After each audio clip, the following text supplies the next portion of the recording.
The phone buzzed against the marble countertop, its screen lighting up the dimly lit kitchen. Marcus glanced at it while stirring his morning coffee, steam curling up from the mug like tiny ghosts. The caller ID showed a number he didn't recognize. He let it ring. 3 more buzzes, then silence. Marcus had always been particular about unknown numbers. Spam calls, telemarketers, wrong numbers, they were all interruptions to his carefully orchestrated life. As a senior architect at one of Chicago's most prestigious firms, his time was precious. Every minute counted toward the next big project, the next promotion, the next step up the ladder he'd been climbing for 15 years. He took a sip of his coffee and checked his watch. 7:30, right on schedule.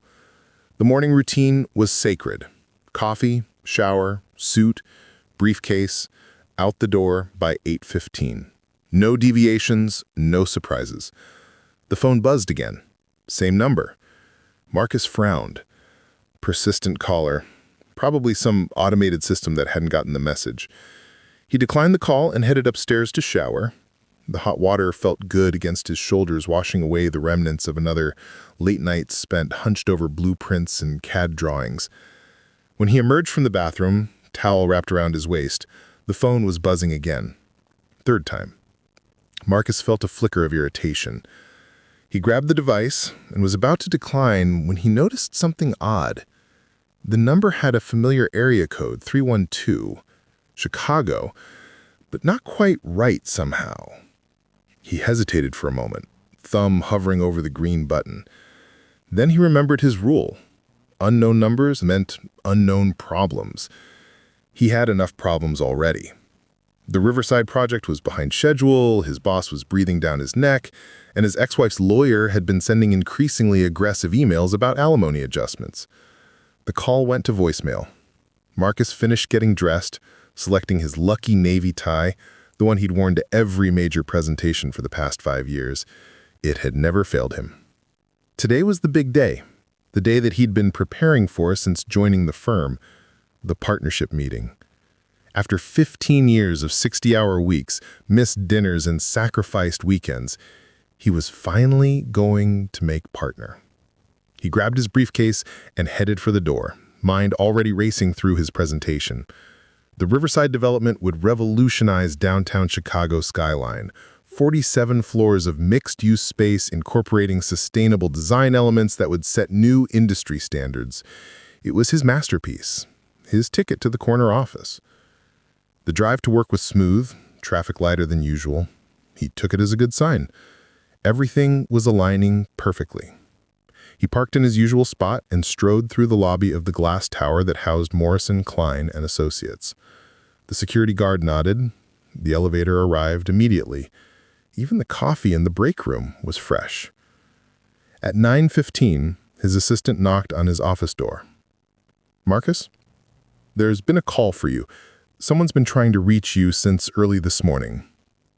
"Unknown number?" "Yes, but they said it was urgent. Something about your father." The words hit Marcus like a physical blow. His father. He hadn't spoken to the old man in 3 years, not since their last explosive argument about Marcus's priorities, his obsession with work, his inability to make time for family. The conversation had ended with his father saying something Marcus had tried to forget. "One day, you'll realize what really matters, son. I just hope it won't be too late." "Did they leave a message?" "They said they'd call back." Marcus nodded, trying to push down the sudden anxiety clawing at his chest. His father was 78, but he was healthy, stubborn as a mule and twice as tough.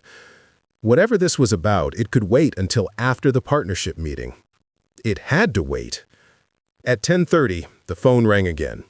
Same number. Marcus stared at it. His presentation material spread across his desk like battle plans. The partnership meeting was in 2 hours. 2 hours that would determine the trajectory of his entire career. He couldn't afford distractions now. He let it ring.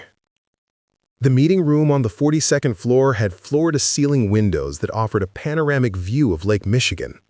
Marcus had always loved this room. had dreamed of the day he'd sit at this table as an equal rather than a supplicant. Today was that day. The 5 senior partners filed in, their faces serious but not unfriendly.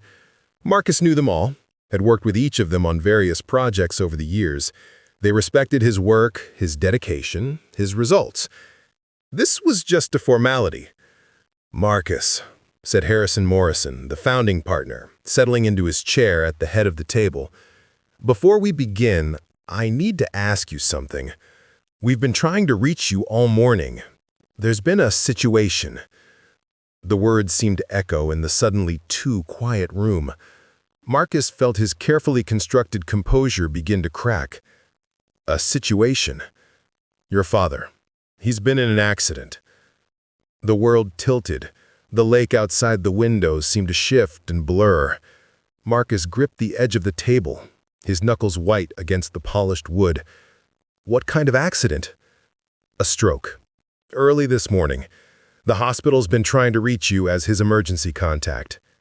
Emergency contact.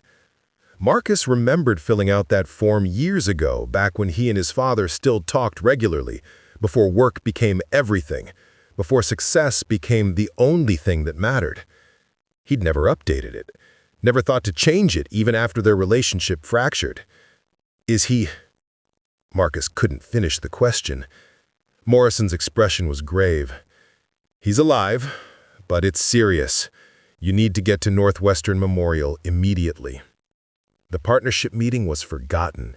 The presentation that had consumed months of his life lay abandoned on the conference table as Marcus ran for the elevator, his lucky tie suddenly feeling like a noose around his neck.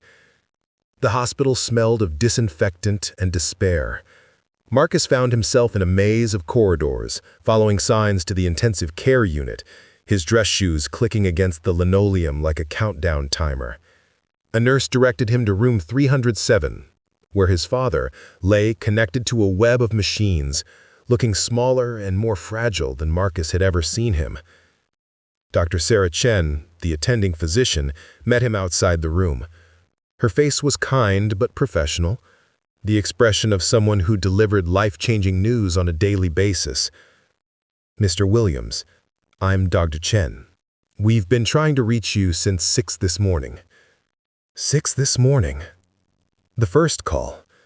The one he'd ignored while stirring his coffee, so focused on his routine, his schedule, his precious plans. "How is he?" He suffered a massive stroke around 5:30 a.m. A neighbor found him collapsed in his driveway and called 911. The first few hours after a stroke are critical for treatment options. We have medications that can help minimize brain damage, but they're most effective when administered quickly. Marcus felt the floor shift beneath him. The first few hours? "We've done what we can, but the delay in treatment has complicated things. If we'd been able to reach you earlier, if he'd gotten here sooner—" She didn't finish the sentence. She didn't need to. Marcus sank into a plastic chair outside his father's room, the weight of realization crushing down on him like a collapsed building. Every ignored call had been a missed opportunity. Every declined ring had been a chance to change everything. His phone buzzed. A text from his assistant. "Partnership meeting postponed. Take all the time you need." All the time he needed. The irony was bitter as medicine. He'd spent 15 years hoarding time like a miser, parceling it out in careful increments, never spending it on anything that didn't advance his career. And now, when time was the only thing that mattered, it was the one thing he couldn't buy back. He sat with his father through the night, holding the old man's hand and talking to him about everything they'd never discussed, about the projects that had seemed so important, the promotions that felt like victories, the success that had cost him everything that actually mattered. His father never woke up. The funeral was small. A handful of neighbors, some old friends from his father's construction days, Marcus's ex-wife who came to pay her respects despite everything.